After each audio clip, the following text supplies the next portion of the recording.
அண்மை செய்தியை பார்த்து வருகிறோம். முன்னாள் அமைச்சர் செந்தில் பாலாஜி வழக்கில் ஜூன் 14ஆம் தேதி சென்னை மாவட்ட முதன்மை அமர்வு நீதிமன்றம் தீர்ப்பு வழங்கவிருக்கிறது. இது தொடர்பான விவரங்களுடன் செய்தியாளர் மதன் இணைந்திருக்கிறார். மதன், விவரங்களை பதிவு செய்யலாம்.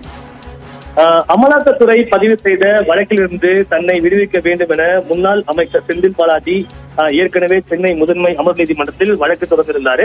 இந்த வழக்கின் விசாரணை முடிந்து தீர்ப்பும் தள்ளி வைக்கப்பட்டிருந்தது.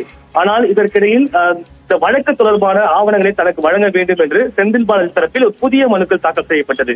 அதாவது நீதிமன்றம் ஏற்கனவே உத்தரவிட்டபடி தனக்கு அந்த அசல் செயலாண்களை ஒப்படைக்க அந்த வங்கிக்கு சம்பந்தப்பட்ட வங்கிக்கு உத்தரவிட வேண்டும் எனவும் அதுவரைக்கும் அமலாக்கத்துறை வழக்கின் விசாரணைக்கு தடை விதிக்க வேண்டும் என்று அந்த கோரிக்கை வைக்கப்பட்டது.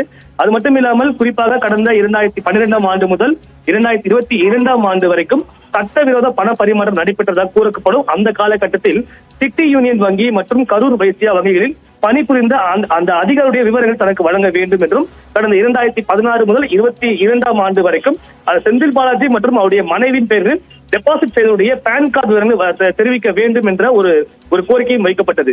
இந்த வழக்கு தான் இன்று நீதிபதி அல்லி முன்பு விசாரணைக்கு வந்தபோது அமலாக்கத்துறை தரப்பில் இந்த வழக்கில் குற்றச்சாட்டு பதிவு செய்யும் சூழல் தற்போது உள்ளது. இந்த நிலையில் இது போன்ற புதிய மனுக்களை தாக்கல் செய்ய முடியாது, எனவே இந்த வழக்கை விசாரணைக்கு எடுத்துக் கொள்ளக் கூடாது என்று தெரிவிக்கப்பட்டது.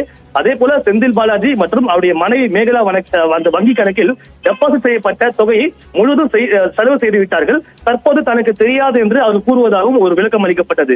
இதையடுத்து இந்த இருதரப்பு வாதங்கள் கேட்ட நீதிபதி இந்த வழக்கின் விசாரணை முடிந்து இந்த தீர்ப்பை தற்போது ஜூன் 14ஆம் தேதிக்கு தள்ளி வைத்து தற்போது உத்தரவு பிறப்பித்துள்ளார்.